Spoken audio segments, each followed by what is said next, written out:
I'm Alexandra Katahakis, Clinical Director of the Center for Healthy Sex in Los Angeles, and today my guest is Katherine Woodward Thomas. Katherine is most known for her book Conscious Uncoupling, which is a New York Times bestseller, and her other book Calling in the One, which predated Conscious Uncoupling. So today Katherine and I talk about what it means to actually end a relationship with your sense of self intact, coming from a place of loving kindness and what's really in the best interest of not just yourself, but also the partner that you're uncoupling from, and more importantly, when you have children, how to keep your family intact while also saying goodbye to the other, and in her words, living happily even after. So stay tuned. I think you'll really enjoy this conversation with Katherine today. When I think we were last in contact, this book, Calling in the One, had just come out, right? And this book became wildly popular, and I know a lot of my clients loved it and still use it. I mean, I had somebody write to me recently and say, I just used this book, it's amazing. Do you know about it? And I said, I happen to know about it. There's something funny to that story, because we were actually calling in the one at the same time. That's right. We were yes. friends. That's right. So when I was like creating that process, we were kind of together. We were, yeah. So that is kind of funny, right? Because we both got married at the same time. We did. So anyway, that's when we last had contact, and then subsequent to that, you wrote this book, which has become also wildly popular, which is Conscious Uncoupling, right? Yeah, which Gwyneth popped into the lexicon. Yeah. So that was quite an amazing sort of, I think, spontaneous moment. Or was it spontaneous, or do you think it was just time in the culture for people to hear this message? It was really, the culture was pregnant for that message. How so? How do you mean? What do you mean by that? Well, I mean, divorce is such an antagonistic process. I mean, you have the biology of what happens in your body that kind of predisposes us to hostility and anger, which I have a theory about. I think that nature has so designed us to bond with each other that nature kind of tricks us to stay bonded through hate. Wow. So rather than, just really letting someone go, wishing them well on their journey, we stay very engaged, and we can do that for years. And do you think that's because the attachment system is really assaulted? I mean, when we lose somebody, it's so physically painful because we register physical pain in the brain and the nervous system. Yeah. I do think so. I mean, the studies show that rejection, people who are undergoing a breakup and feeling rejected have the same brain patterns as someone who's undergoing the death of a loved one. It's a big trauma. Right. And for many people, I think it's the biggest trauma they'll ever go through. And so the reason I wrote Conscious Uncoupling, there's a lot of reasons why I wrote it, which we'll get into, but one of the main reasons is to really help people to get through that time in a way where they don't kind of get overwhelmed by the trauma and start acting out of that primitive part of themselves and then create messes that sometimes aren't ever able to be cleaned up. Right, because I think, the hurt is so great, and I've seen plenty of people that stay in relationship with their exes for decades out of anger. Like they hate them till the day they die. That's the negative bond. Right. That's the negative bond. And so by breaking that bond, well, first of all, let's talk about how you advise people to break the bond. Okay. Well, there's a whole 5-step process that I really lay out in Conscious Uncoupling, because I think it's such an inorganic and even a relatively new art, the art of conscious separation. And that's very, very much about our time. And we have to look at the history of that, because, just how mobile our society is. It's just 100 years. It used to be we all lived in, little tribes of 100 people or 400 people or something. And we died before we were 40. So, the extra lifespan that we're living. The happily ever after myth, by the way, was only created about 400 years ago, because it's good to know. Right? 400 years, really. And so this ideal of love that lasts a lifetime, which has become the expectation that we hold ourselves and each other to. Right. And that's the shame that's in a breakup. People go into such a sense of failure about it. So I like to look at the larger perspective, and the divorce revolution in this country also, which was unleashed by Ronald Reagan in California. When he signed no-fault divorce, he called it the biggest mistake of his political career decades later, because it kind of unleashed Sure. you know, just tornado of divorces. And of course, nobody knew how to do that well. So you have all these kids that got caught in the crossfire because nobody understood about what's happening in the brain or the biology. Right, or the families or the children. And the legal system kind of took over divorce, and the legal system is an antagonistic system. It's a right-wrong system. So, I mean, I know that there's a lot of attorneys now in the last, decade or so who've been really, really advocating and pioneering a new way to do it, but they're still the minority. There are specific family divorce lawyers that are really putting families first and looking at that hostility. I love that. Yeah, me too. I love that. I'm so moved by those attorneys. Yeah, and I think that is refreshing to hear. But I also heard about 3 or 4 years ago that the divorce statistic in California was at 75%.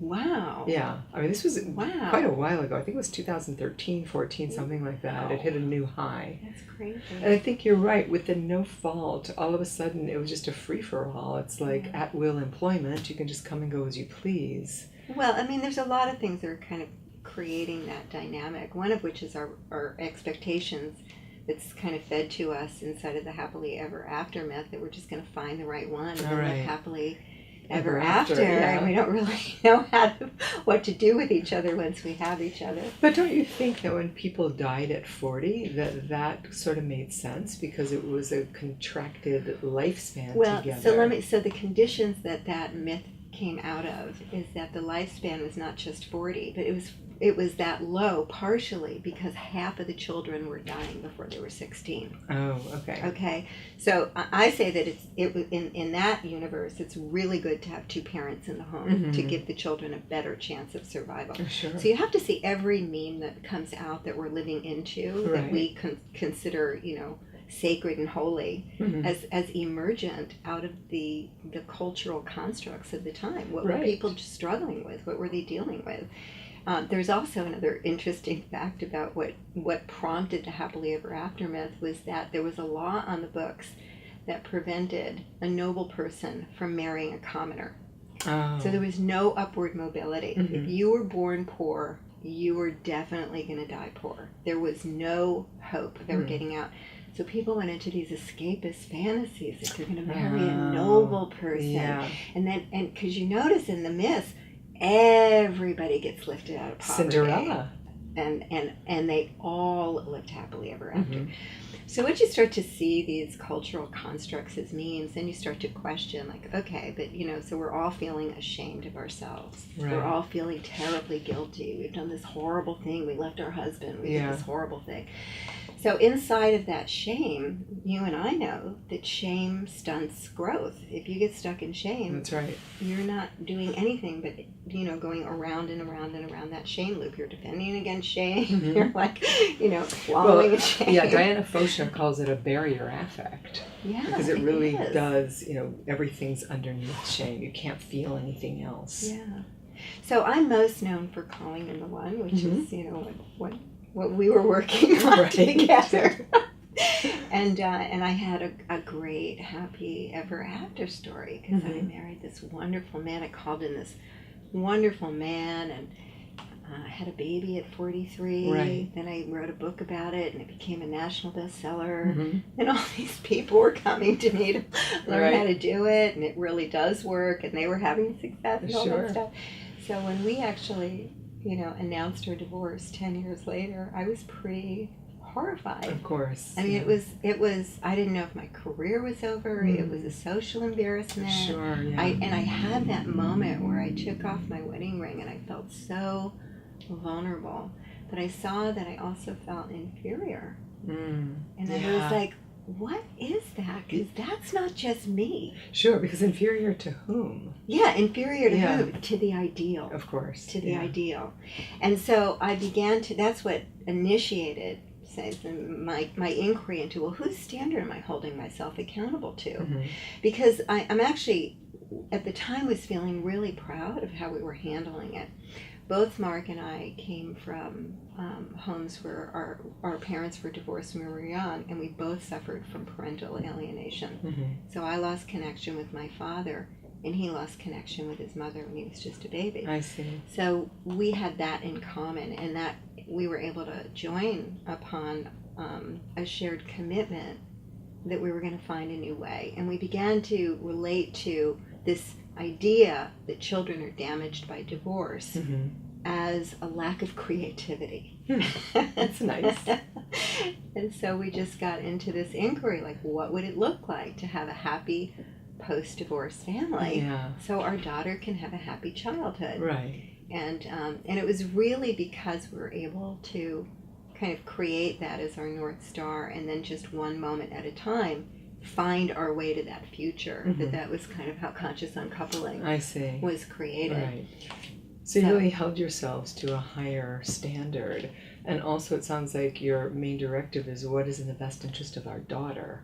Yeah. So putting aside our own petty grievances or hurts and anger, and really seeing how we can steer this in a healthy, productive way for her, and then ultimately for the two of you too. Well, and I think it's important. I mean, that's true for anyone who is a child with someone, and even if the other person doesn't want to participate and you're doing it alone, it can have a big impact on how that goes. Just one person. I would think so. Yeah, but also really anybody who has a bad breakup. You know, it's very easy to go on and live a compromised life after that breakup. I mean, I've met a lot of people who haven't dated for 10 years. Right, yeah. 20 years, and it just never opened up again. And so, I mean, Conscious Uncoupling is really about how can we go through this shattering in a way that wakes us up and that enhances our capacity to love and be loved in the future, as opposed to dims us down. Yeah. Yeah, I mean, that's beautiful to see it as a way of facilitating personal growth and development, as a way of collapsing really into victimhood. Like, this has been done to me and I've been hurt so badly and I'm never going to trust another man or woman again. Exactly. It's just where we go. So, I mean, in terms of that, the first step of Conscious Uncoupling is finding emotional freedom, and we can come back and flesh it out if you want what's in that. But this is the second step.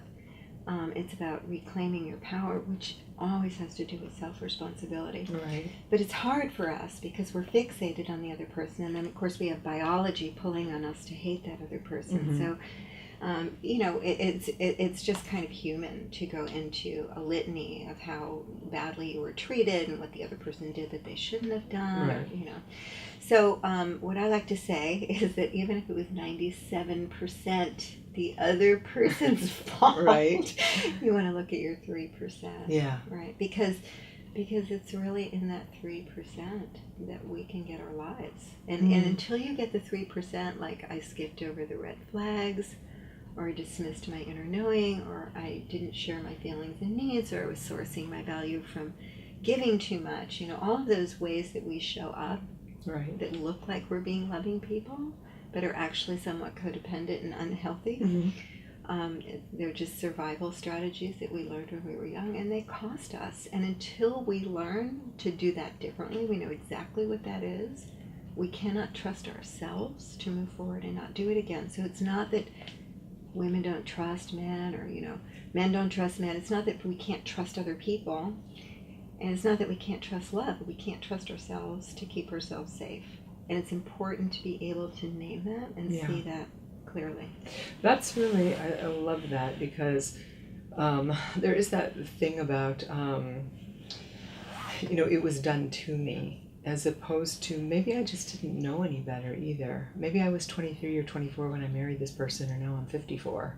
And there was no way to know then what you know now. And, you know, every decade's we're different human beings along the way. Yeah. So self-compassion feels like a big part of this in this, in addition to taking responsibility for oneself. So, as you say, you can learn about yourself and use this as a crucible or a window in which to grow.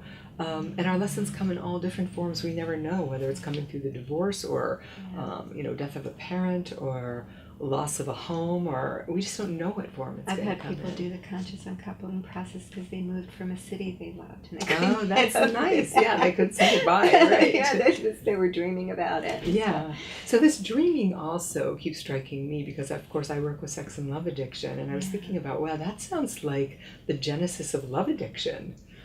this idea that now everybody was going to be upwardly mobile. Everybody was going to have this Yeah. prince that Cinderella had. Yeah. And that's what I see a lot in females that struggle with a relationship, is that they are looking for the one, and it's loaded with this happily ever after mythology. Yeah, it really is. And it's really difficult if we're talking about gender binary split for, heterosexual men to kind of live up to that ideal when they're being constructed in a way that maybe isn't truly who they are. It's just a fantasy of who the other has of them. I know, and it's a really big issue what you're talking about, because we, all women now, want conscious men. Yeah, right? Right. Conscious men. But if you think about how you became a conscious person, or I think about how I did, like, I know that it was there with are two unconscious periods. men. Right. We need those unconscious men. That's right. Wasn't quite where I was going. Okay, that's where I went. That's a good point. I'm just thinking of the time I took off from working. Oh, yeah. Like, I had 2 periods where I didn't work for a year, Mm-hmm. and I didn't have much. I think I remember But that. it didn't matter, Right, because yeah. I was studying, and I was meditating, and I was running off to a seminar in the back of the room, volunteering so I didn't have to pay for it. Right. Like, all sorts of things to become a conscious person. Right, yeah. But then we also have this double standard, because we still want men to fulfill on that upwardly mobile thing. Yeah. So we have this, this double standard for men, and they're kind of locked in, like, they're damned if they do and they're damned if they Yeah. don't. So I had lunch with a man who's a dating coach, Jonathan Aslay, and he was telling me that what he tells women is, men are biologically predisposed. We have this primitive impulse to sleep with every woman we Yeah, meet. right. But we manage to curb that, to be with you, to choose you. Right. And maybe you need to relate to your desire to be taken care of by every man In the same way. much the same way. I love that. I know, I thought that was great. Yeah, it is, because, there are arguments that we really are not monogamous creatures, that we choose fidelity, that we choose monogamy, because many people are now choosing consensual non-monogamy. Yeah. So I think for women to curb that impulse also, but because it's really a very, infantile is not the right word, but it's more childish and childlike. Yeah. That I have to be rescued or taken care of, there's a learned helplessness, I think, embedded in the culture also, which is a mixed message and double bind that women get. Well, and I think it's also a self-esteem thing. If I was a really valuable woman, then someone would come take care of me. Oh, I see, right. We have that tied up in that too. Yeah. But it's interesting, as we're talking about the process of becoming conscious, and it's not necessarily to give in and act out our primitive impulses, which is, all about conscious uncoupling, because all of us will have a very primitive impulse to hurt somebody, to get revenge. I don't care how spiritual you it's are, true, yeah. Right. You still want to throw all of his clothes on the front lawn and pour bleach on them. Right. Like, That's you right. still want to do Yeah. it. So, like, what do you do with that anger? And so in conscious uncoupling, what I'm suggesting people do with that anger is to turn the negative impulse to be destructive into the positive impulse towards change. Right. So you take the energy that's waking up, that's inherent in that, which is basically that I need to be treated a certain way, Sure. and I need to be valued, and I have a right to be respected, and I have a right for someone to tell me the truth. And then you turn that into an intention that you set, and you put all of that energy behind that intention. From this moment forward, Right. relationships are going to be mutual. I'm not going to try and give for both of us. Right. I'm going to have the kind of integrity that I deserve to have in all of my relationships. Right? So really putting it into action, taking action with that, yeah. the velocity of that anger. Yeah. And then that moves into this inquiry, how am I the source? And I love that you said something about compassion, that we need a lot of compassion. Self-compassion, yeah. A lot of compassion. Yeah. In step 2 also, I talk about this idea about how hard it is for us to self-reflect on ourselves as the source sometimes, because we go into shame so quickly. So, for example, we all know that moment where you go, oh, how could I be so stupid? Right, yeah. Oh, I can't believe I did that again. What is wrong with me? Like, that's the mantra. And then we get stuck there, right? Yeah. So the ability to self-reflect has to start with this self-compassion. And just, deep wells of acceptance for one's own humanity. So you have compassion at the same time you're holding yourself accountable. Yeah, right. As opposed to being a victim and blaming the other and hating the other, which is really toxic and very, very self-injurious. It will make you sick. Yeah, it does. And I've Yeah. seen it all the time because Yeah. we work with partners here that have been egregiously betrayed, multiple times over years. And women get very, very stuck in staying because of the financial piece that you talk about, and because their self-esteem has gotten so sanded down over the years. That's it, really. With the lies and the gaslighting that goes on.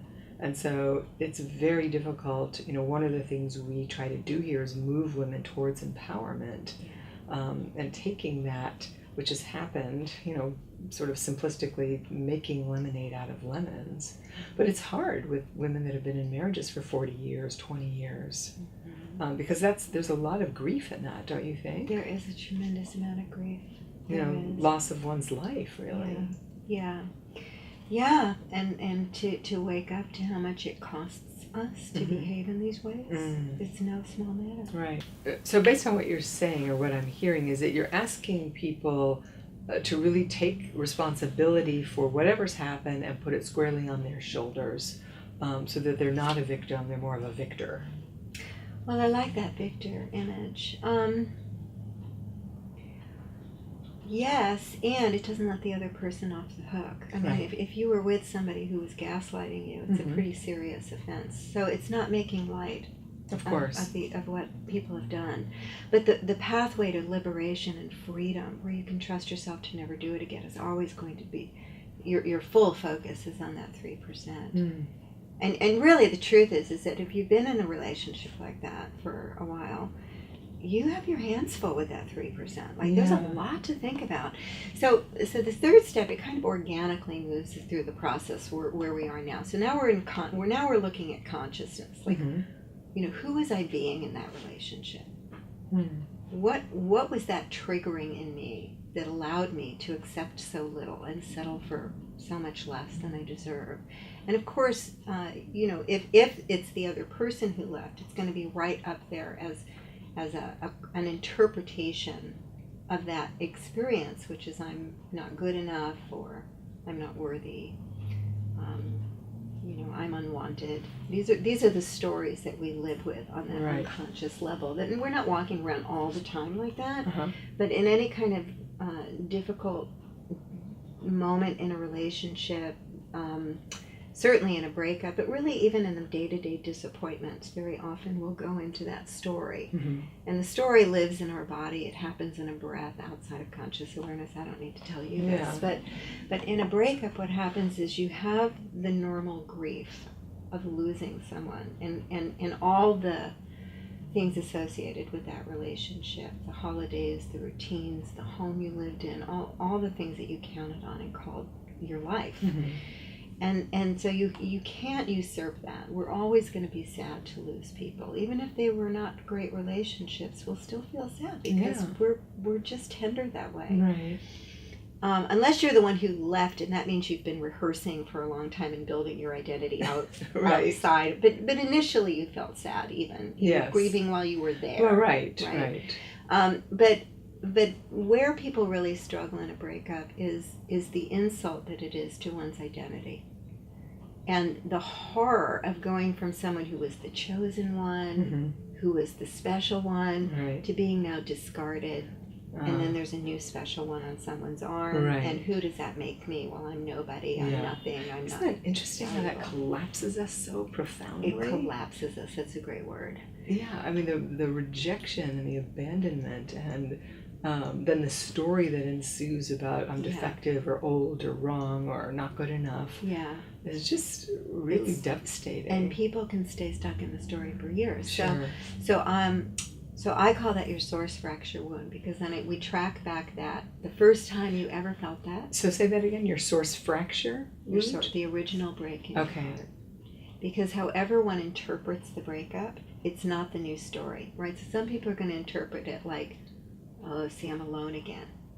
And some people are going to interpret it like, I'm inferior. There's something really wrong with me. Right. And some people are going to interpret it like it's not safe to love. So we all have our own interpretive lens, the same event, Right. but it's being internalized in some other way. So we track back that story, Right. and we can usually find the roots of it in something that happened in childhood. Of course, yeah. Right, so it's the default story, and that's what Yeah. I call the source fracture I story. see.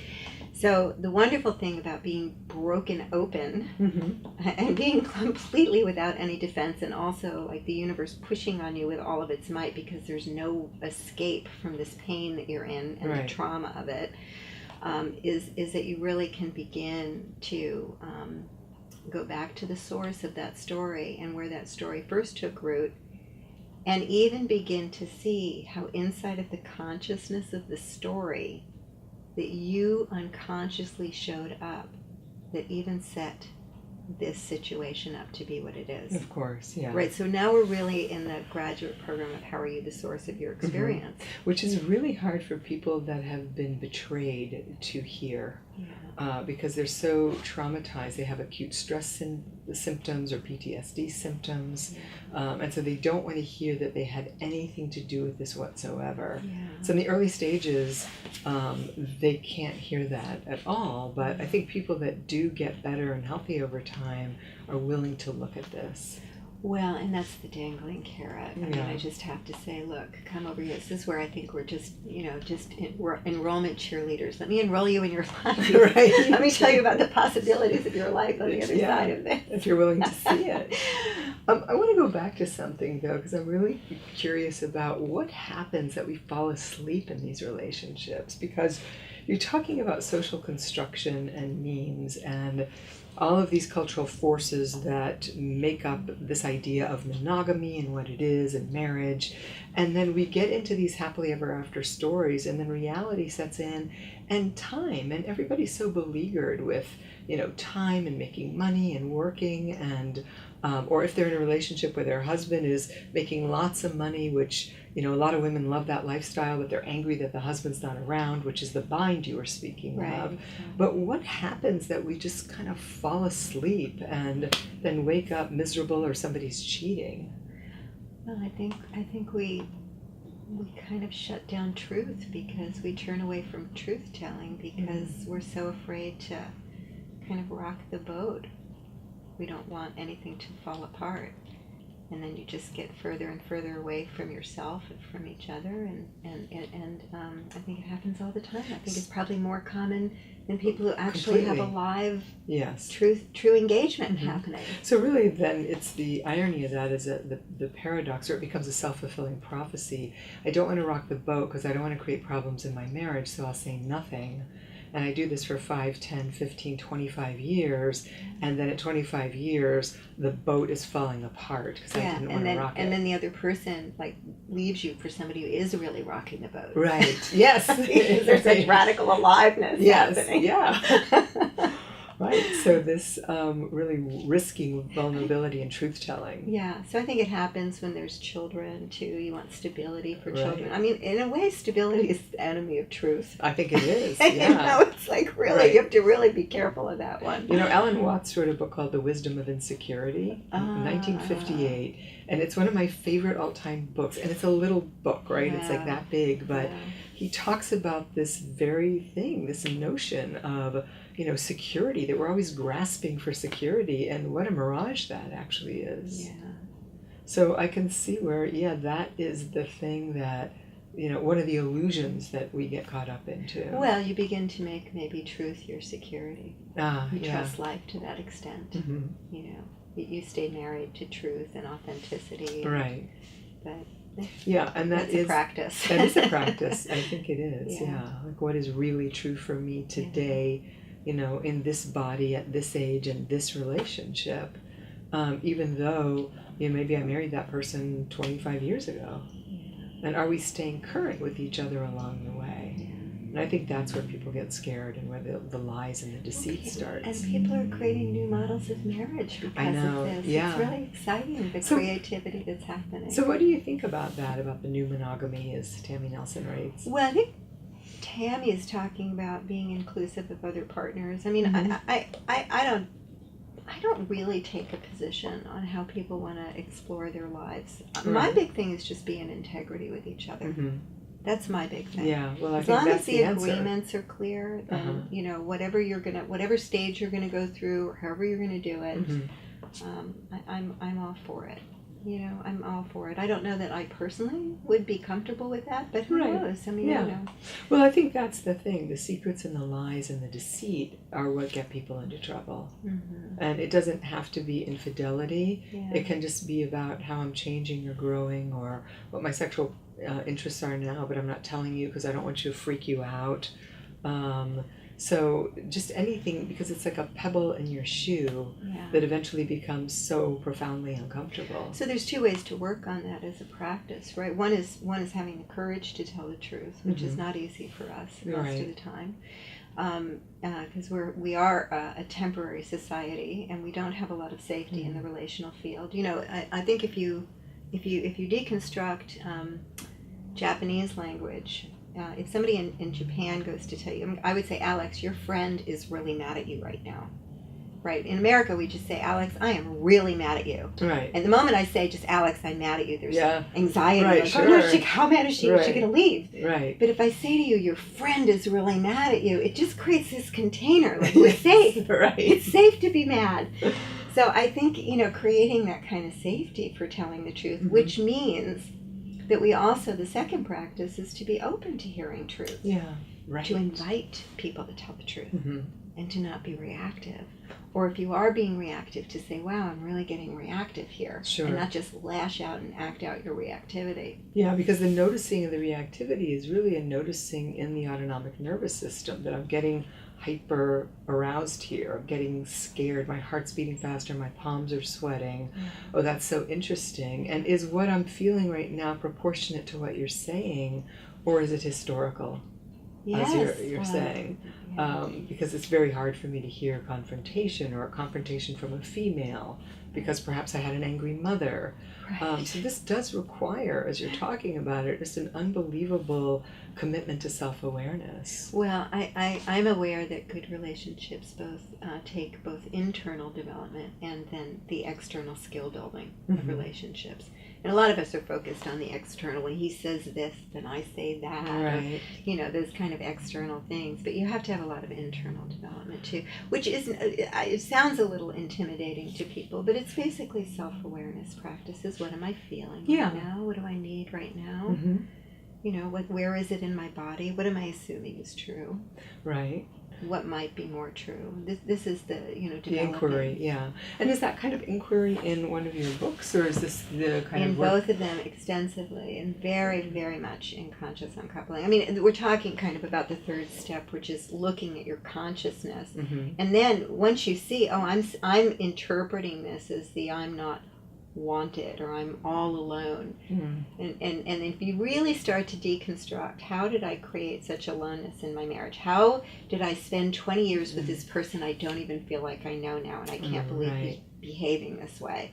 Well, you know, it starts probably with you, where when you did know certain things, or you sensed things, you turned away from your own knowing, so essentially left yourself alone.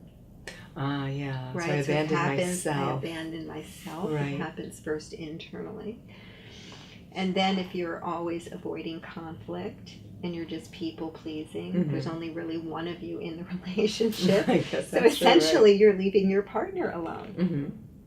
Right. They don't have somebody to bounce things off. There's not an authentic person there engaging things. And now we all know the Gottman study that says, you know, relationships really bond through conflict. Right. And how you resolve the conflict. And how you engage that and then resolve it exactly. So we really are the source of our own experience in a way that's actually pretty predictable. I've done a lot of charting that out, and I really see that.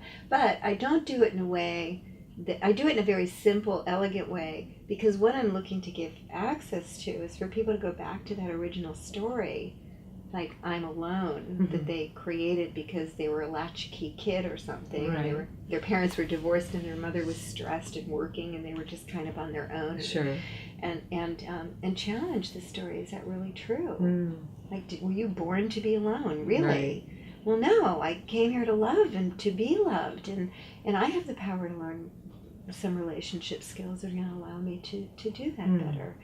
So we wake ourselves up, and then there's new ways of relating that would have us create a different experience. You know, this whole thing about we repeat patterns because we're trying to heal, I'm sure that that's true on some level. Right. But I actually think we're repeating patterns because we lack the development to do anything different. I think that's more accurate. I mean, because the one is sort of an older Freudian notion of trauma repetition. Yeah. And I don't know that people really want to keep repeating the same thing to try to fix it. Well, it never feels like a healing It isn't. experience. It feels like you're banging your head against a wall. Right. It's really painful. I do think it's about rewiring the brain.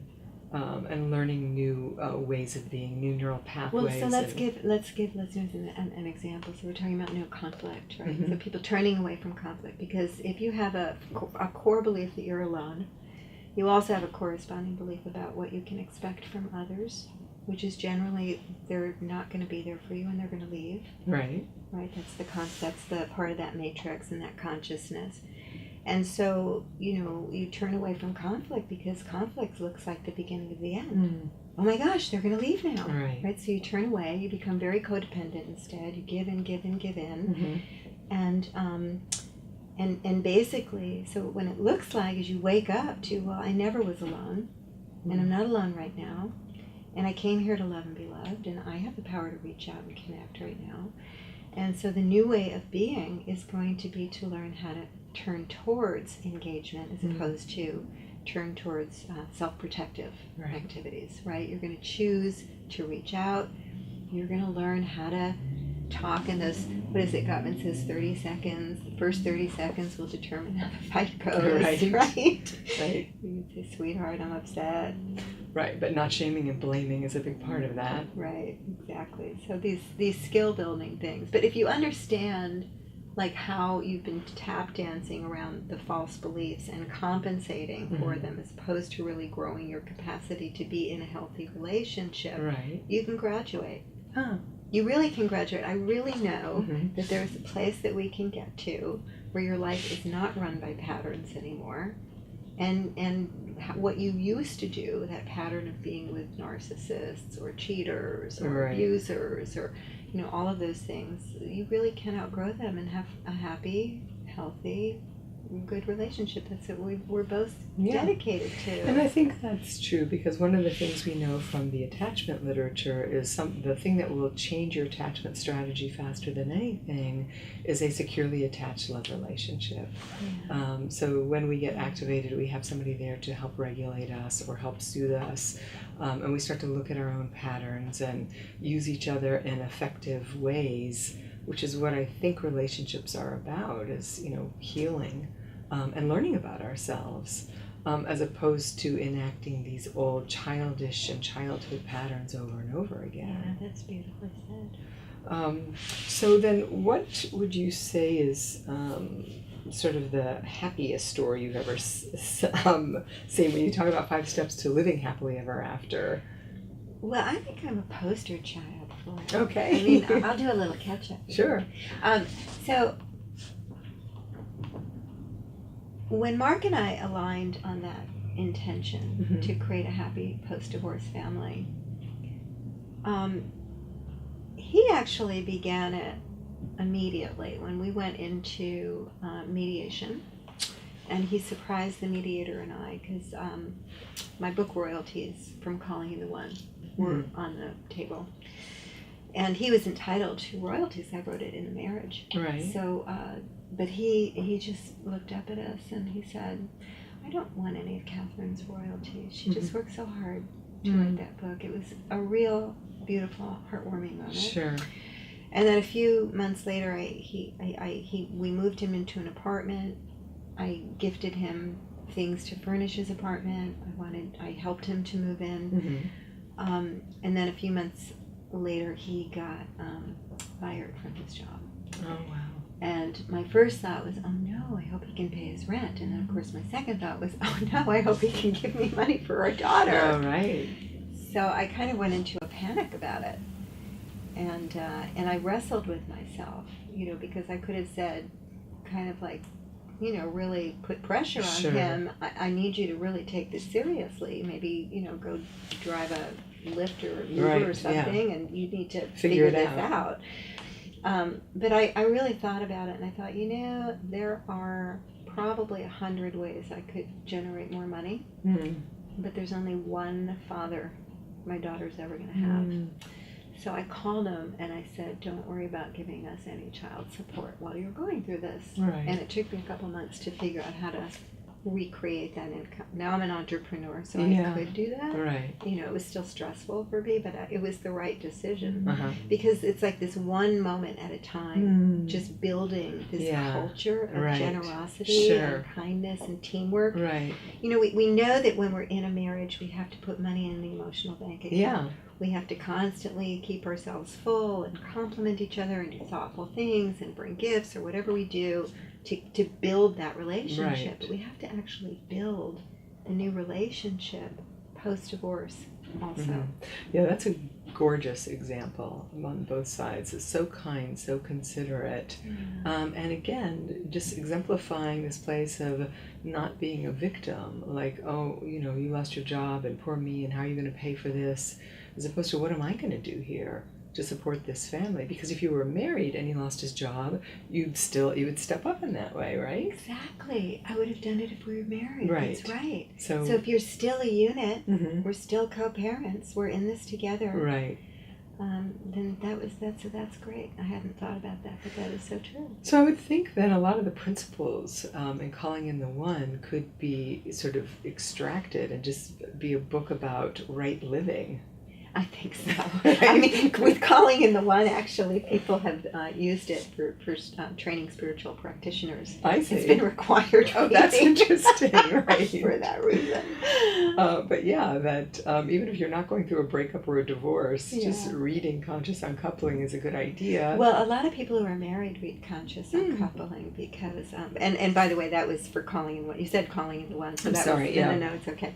But Conscious Uncoupling, a lot of people who are married and they're in that should I stay, should I not, go through it, and I've heard that it has saved relationships. I would imagine, because of this dedication to the truth. Yes, exactly. And also generosity. So that's step 4 now, becoming a love alchemist. Right. So we're building this culture of generosity. We're also clearing the air of any festering hurts and resentments. Right. And one of the ways that we all try and do that is by explaining why we did what we did. All right. Right? Yeah, I've got a good reason for why I did that. And you're going to have to sit and listen to it. And my mother did this, and my father, and because of this, and then I lost my job, and like all of these reasons, but it doesn't restore trust. All right. It doesn't complete it for the other person. The only thing that's going to complete it for the other person is empathetic understanding of the impact on them. Right. And an amends to do it differently moving forward. Yeah, I see that all the time in couples in recovery from betrayal, that the empathy for the impact on the other is crucial to the dynamic changing. Yeah. Because if the betrayer is defensive in any way, it leaves the betrayed just hanging out to dry, and that you don't really get my experience or what you've done. So empathy is extraordinarily important. And then amends being a living, breathing, daily action towards restoring trust and care, as opposed to this kind of one and done, I'm sorry, I kicked you in the gut, I won't do it again. Exactly. How do I know you won't do it again? Yeah. What are you actually doing to make that repair? Yeah. So similarly, you're saying really it's empathy and amends that makes a difference. Yeah. But you're positioning it with people that are actually leaving each other. Yeah, I mean, but sometimes people can't do it together. A lot of people don't do conscious uncoupling together. Right. So they might never have the chance to come do this. So I help people to do things in their imagination. I call it a soul-to-soul meditation. Nice. So you have the experience in your imagination of the other person really understanding, right, and apologizing and, making amends to you, just so you can have that experience in your body. We're so relational that a lot of times until other people really get it, we can't let it go. It's somehow off. But we all know intellectually, like, that's not going to happen, or it's not even really needed. Right. Like, I need to make the amends to myself and move forward from here. And also, there's something really powerful, I think, about having that imagination, because sort of psychically you're letting that person go, but you're also giving them the benefit of the doubt and remembering what you loved about them. Yeah. Because you didn't get together with this person out of hate. You fell in love with them, or at least told yourself that you did, so they must have some good qualities. Right. I think that people are really suffering with remembering the good qualities because it's so painful. It's almost unbearable. I think, we're back to step one now, right? Like bearing the unbearable. The person didn't choose me, and coming to terms with that. There's an exercise I give in step one, because some of the feelings really are that unbearable, which is using the Tunngle process in Buddhism. Right. Where you just name the feeling that you're having. You give it a name, because we want to do that affect labeling as well, where you're naming an emotion that begins to contain it and put, so it becomes more bearable there. But you name it like, just like the hurt of it, and then you breathe it in instead of turning away from it. Right. And on the out breath, you breathe a prayer, a blessing for yourself and all beings throughout the world right in this very moment who are suffering with this kind of pain. Let us be free. And there's something about putting it into the collective that now becomes the container for it. Yeah, and I like that too, because it's also sort of the collective of common humanity, that everybody has their suffering and nobody escapes their suffering, and this is what suffering feels like. And it's okay that I'm feeling it because everybody feels it. So I think that's really normalizing and not alone. Would you say then that, I know when people write books, publishers like steps, but it sounds like what you're saying is these steps don't always happen in perfect order in these discrete ways, that somebody might get to step 3 or 4 and they're circling back around to step 1 again. Does it kind of go like that? Yeah, it does. I train coaches to do this so that they take people through the 5 steps, and then it's like your toolkit is full. I see. And then you're going to wake up, one morning and be really down in the dumps because you just heard he's got a new girlfriend or something. So you're back to step 1 again. So you're just getting more tools in your toolkit. You know how to work with it so that you can stay in integrity with yourself and in alignment with your own ethics and your spirituality and what you most care about. Yeah, I would think it's a nonlinear process. It would be nice if it's all... Although the first 3 steps really are internal, which is, the second 2, you're dealing with the other person. Yeah. The other thing, I was saying that Mark and I are the poster children for Conscious Uncoupling. So we live in the same apartment building. Oh, you do? That's great. And have you for a long time? Yeah, about 4 years. Oh, that's great for your child. Yeah, it's really good. She's just got like an upstairs, downstairs. That's what she does. And we also have open space in the living room, so I can come into his living room at any time, and he can come into mine. Oh, great. So we have really good boundaries around it, and we're very respectful. So there's a little bit more formality that we've put into our connection, but we share holidays together. Oh, that's so great. Yeah, we operate still as a family, and I'll tell you why we did this. And I know a lot of people, would wince at the thought of doing that with their former partner. But I do think that we are putting too much pressure on our children to be the ones to adjust to divorce. Yeah, my God, what goes on today is just epic. It is kind of epic. And it's like every other day or 2 days on and 2 days off, and it's just maddening. Yeah, and I'll tell you, I don't mind the 2 days on, 2 days off. But it's the relationship between the parents, because our home is actually our relational field. So if you have parents who have, severed from each other emotionally, and there's no emotion, there's a Cold War. They're not warring, but they're a Cold War. For sure. Basically what you've done is you've given that child 2 families who are not friends with each other. And so that child has to lose one family to go into the other. So they're always in a state of perpetual loss, and there's always a bit of homelessness. They're emotionally homeless because they lost their home of the field of their parents' love. That's true. So I just feel like, look, this is never going to be an easy thing for any of us, but it's kind of the responsibility of parenting. It's not very easy for me to put my daughter through private school either. Right, sure. This is not my favorite thing to do, is write those checks for private school. Do you know? Yeah. And when you're sick, it's not my favorite thing to, take medicine that I have to take. Right. So, I mean, there are just things that we just do in life because it's the right thing to do. Yeah. So I think conscious uncoupling is providing this roadmap for the parents to do the work so that the kids don't suffer. I mean, my daughter has issues, but I assure you they have nothing to do with our divorce. Right. They're about being a teenager in America at this point in time. Which is what they should be, actually. Yeah, because what I see is that children are in a bind that they feel guilty for leaving mommy or daddy. Oh, it's horrible. You know, if they're going on vacation with one side or the other parent is left home, and they're always, they start to become enmeshed with one of the parents because they feel responsible for them in some way. I mean, that's one of many configurations that can occur. Yeah, no, it's not good, and I think we minimize it because children aren't showing. They're not always showing the symptoms of the damage that's being done. So I think we can just assume that it's the grown-up's job to uncouple well. I think that's a great assumption. All the assumptions to have. Yes.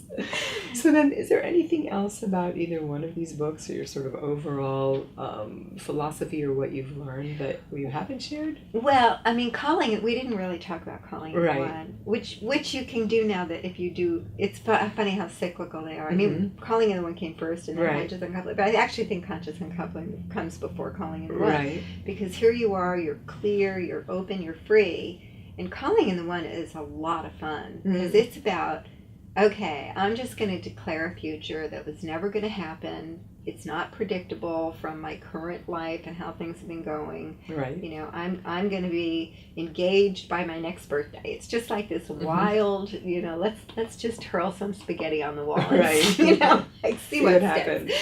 But then you play that game seriously. It's kind of like saying, like, I'm going to run a marathon, right? Or I'm going to just lose 20 pounds. Right.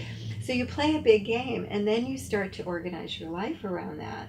And it's not so much about running out to find love. It's about going within and taking responsibilities for the invisible internal barriers, all the ways you're inconsistent with that future fulfilled. Like, I kind of like my freedom, or I have this idea that marriage is a trap, or I don't really know if I feel totally worthy to have the relationship I want. So that's the roadmap for kind of ferreting out all of those internal barriers, and it's wild what begins to happen. I mean, it's great. A lot of people actually do manifest love. They do, but it's also the journey itself is worth taking because things will open up, and you just grow and you expand. And I mean, I've had people, you know, email me. I went back to graduate school. I adopted a child. I bought my first house. Like, they just get... They get expansive, is what you're saying. They get creative. That's exciting, really and it's interesting because creativity comes in so many different ways. And that certainly is a big way. Yeah. But the tenets of my work, Alex, are really about self-responsibility in a way that liberates us to generate a future that's worthy of our lives, to really start to live into a positive future. And when you have a setback like conscious uncoupling, to make sure that you're using it wisely and well, so that you can continue on and have a beautiful life. You know, it's kind of like if you broke your leg, you know that you have to just set it a certain way. You got to do certain things because you want to be running again. Right, you have to go through physical therapy, and it's painful, and you have to follow doctor's orders. But you just kind of do it because you want to. You're a runner. You want to be running again, and if you didn't do it, you'd never run again. Like your leg would grow crooked. And I think that broken hearts are like that too. Yeah, and that we do become stronger in the broken places. You know, so. That's what that offering is about. That's beautiful, thank you. Yeah. So where can people find you or your coaches? If somebody, let's say, sees this and they live in St. Louis or New York, how would they find a coach to work with these ideas with? Well, I have my own website, KatherineWoodwardThomas.com, but if you're wanting a starter kit, I have a whole Get Started Now for both of them. So I created a whole kit. That's great. For, get started on your conscious uncoupling today at consciousuncoupling.com, and then callingintheone.com. is a kit for getting starting on manifesting love. That's great. Yeah. So then it doesn't matter whether there's a therapist or a coach in your neighborhood. Well, all the coaches work virtually. So I see. and That's they're fantastic. yeah, and they have their we have coach directories right on KatherineWoodwardThomas.com. Okay. And So we have them throughout the world. So callingintheone.com, consciousuncoupling.com, and KatherineWoodwardThomas.com. Yes. That's great. Thank you. All right. Well, thank you so much for coming by today. I really appreciate it. And it's so You're beautiful welcome. to see you. Yeah, it's great to see you. Yeah, thank You just you. look lovely.